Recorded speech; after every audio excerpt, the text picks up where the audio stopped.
Welcome back to our channel. हम शुरू करने रहे हैं आपका 9th क्लास के एनसीईआरटी एग्जाम्पलर, जो कि हम 2 से 3 दिन में आपके कंप्लीट करा देंगे। क्लास 10th की एनसीईआरटी एग्जाम्पलर के सॉल्यूशन के लिए नीचे कमेंट बॉक्स में आपको एक लिंक मिलेगा, वहां पर आप दूसरे चैनल पर जा चुके हैं, जहां हम कर रहे हैं दोपहर 12 बजे से आपका एनसीईआरटी एग्जाम्पलर क्लास 10th का, जिसमें एक चैप्टर ऑलरेडी हो चुका है। ग्रुप डी के जो इस वक्त एग्जाम चल रहे हैं, अभी फेज 3 फेज 4 पूरा आपका जो एग्ज़ाम होने हैं, जो हो रहे हैं, उसमें क्या है, आपका सीधे सीधे क्वेश्चन एनसीईआरटी एग्जाम्पलर से पूछे जा रहे हैं। साथ में हम कंबाइन में आपको कंप्लीट जो इम्पोर्टेंट हैं, जिसके चांसेस ज़्यादा हैं, उनको भी कराऊंगी। तो शाम को 4 बजे इसी चैनल पर वो आपको मिल जाएगा। तो चैनल पर नए हैं तो चैनल को सब्सक्राइब और शेयर कीजिए। हम जनरल साइंस की प्रिपरेशन के लिए आपको जनरल साइंस के वीडियोज़ भी प्रोवाइड करा रहे हैं। तो ज़्यादा से ज़्यादा शेयर कीजिए, व्हाट्सएप ग्रुप में जुड़िए, टेलीग्राम ग्रुप में जुड़िए, वहाँ पर आपको इम्पोर्टेंट इंफॉर्मेशन मिलती रहती है। फर्स्ट चैप्टर आपकी क्लास 9th की एनसीईआरटी एग्जाम्पलर का है, जो कि आपको उसका ऑप्शन दिखाई दे रहा है, फर्स्ट क्वेश्चन दिखाई दे रहा है। चैप्टर है हमारे आसपास के पदार्थ। निम्नलिखित परिघटनाओं का कौन सा समुच्चय ताप बढ़ाने पर बढ़ेगा। मतलब आपको पूछा जा रहा है, आपको बहुत सारे यहाँ पर कंडीशंस दे रखी हैं, घटनाएं दे रखी हैं, उनमें बताना है कि अगर हम ताप में वृद्धि करेंगे, टेम्परेचर को इंक्रीज करेंगे, तो क्या बढ़ेगा। तो यहाँ पर देखिए, अगर हम विसरण को देखें तो विसरण क्या है, विसरण इस चीज़ से आप समझ सकते हैं। विसरण वो है, यदि आप किसी भी अणुओं का मतलब निम्न सांद्रता से उच्च सांद्रता की ओर, उच्च सांद्रता से निम्न सांद्रता की ओर जाना विसरण होता है। जैसे कि अगर आप देखते हैं कि परफ्यूम आप स्प्रे करते हैं कमरे के किसी एक कॉर्नर में, लेकिन वो थोड़ी देर के बाद पूरे कमरे में उसकी स्मेल आना शुरू हो जाती है। किसके थ्रू गया, ये विसरण के थ्रू गया। तो ये ताप बढ़ाने पर बढ़ेगा, बढ़ सकता है। दूसरे देखिए वाष्पन, वाष्पन मतलब जल का वाष्पन होना, तो ताप बढ़ाने पर वाष्पन तो बढ़ता ही है। फिर आते हैं गैसों का संपीडन। गैसों का संपीडन ताप बढ़ाने पर नहीं बढ़ सकता। गैसों का संपीडन क्या है, गैसों को मतलब संपीडित करके उसका सिकुड़ना, मतलब उसको एक छोटे उसमें भरना, संपीडित करना, इस तरीके से आप समझ सकते हैं। जैसे सिलेंडर में संपीडित करके गैसों को भरा जा सकता है, हम गैसेज यूज करते हैं, तो ये नहीं होगा। सेकेंड ऑप्शन आप देखेंगे तो वहां पर भी आपको गैसों का संपीडन दिखाई दे रहा है, लेकिन थर्ड ऑप्शन आप देखिए वाष्पन, जो कि हो सकता है विसरण। और फिर आता है आपका गैसों का प्रसार। जब आप ताप को बढ़ाएंगे तो उनके बीच क्या है, गतिज ऊर्जा बढ़ेगी गैसों के अणुओं के बीच, और एक दूसरे से दूर भागेंगे, जिससे उनका प्रसार होगा। तो यहाँ पर जो करेक्ट आंसर है वो है ऑप्शन सी।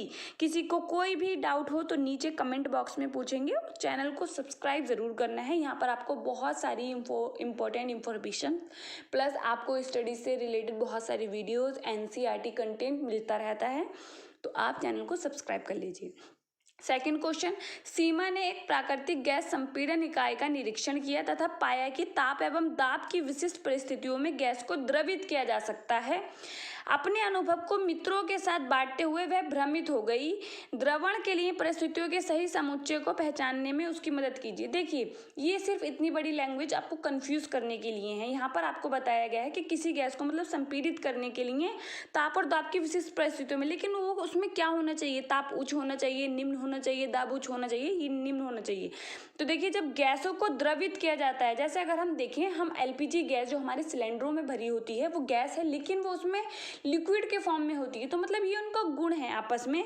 तो इस कंडीशन को हम कैसे देख सकते हैं, यहाँ पर ध्यान रखेंगे निम्न ताप और उच्च दाब, ये चीज आपने हमेशा ध्यान रखनी है। ऑप्शन सी आपका ऑप्शन सी आपका यहाँ पर करेक्ट हो गया।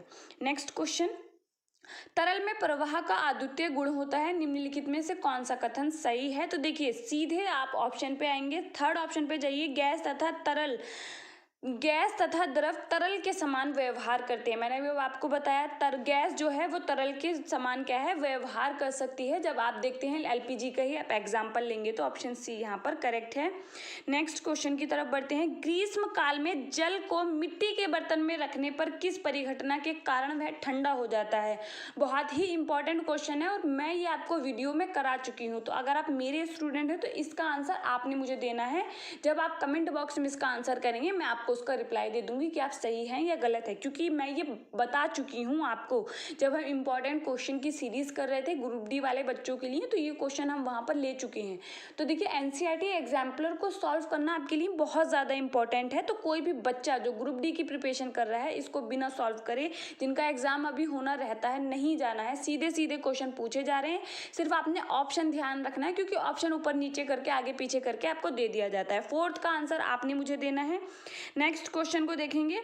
कुछ पदार्थों को उनके कणों के मध्य आकर्षण बलों के बढ़ते हुए क्रम में व्यवस्थित किया गया है। निम्नलिखित में से कौन सा सही व्यवस्था को निरूपित करता है? तो देखिए आकर्षण बल हमें पता होता है गैसों के मध्य के होते हैं, सबसे कम होते हैं, तरल में उससे ज़्यादा होते हैं, ठोस में सबसे ज़्यादा होते हैं। ये तीन चीज़ें हम जानते हैं।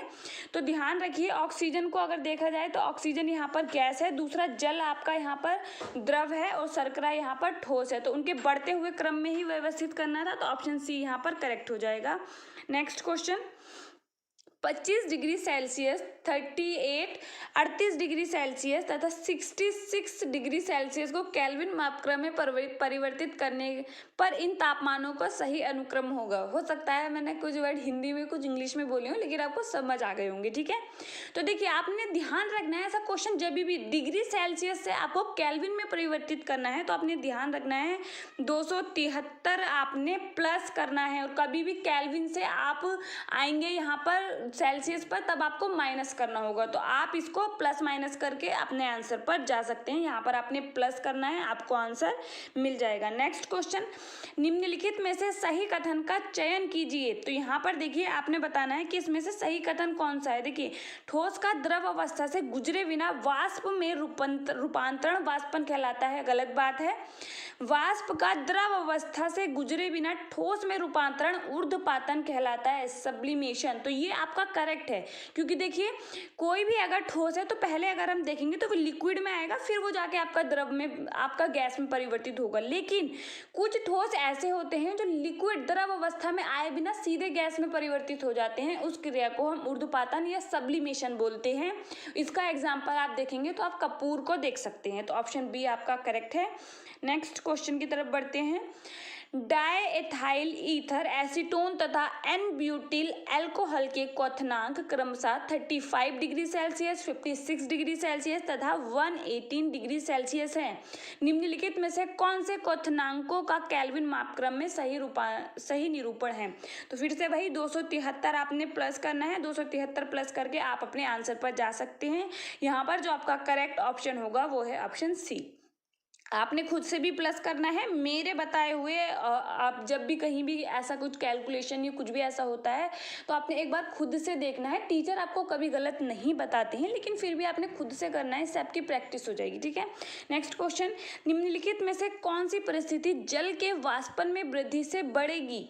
तो क्या मतलब जल के वाष्पन में वृद्धि करेगी, मतलब जल के वाष्पन को बढ़ाएगी। तो क्या है? जल के तापमान में वृद्धि। तो सही है, फर्स्ट ऑप्शन ही आपका करेक्ट है।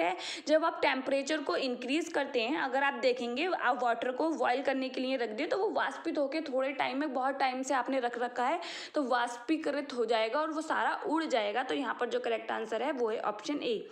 Next question.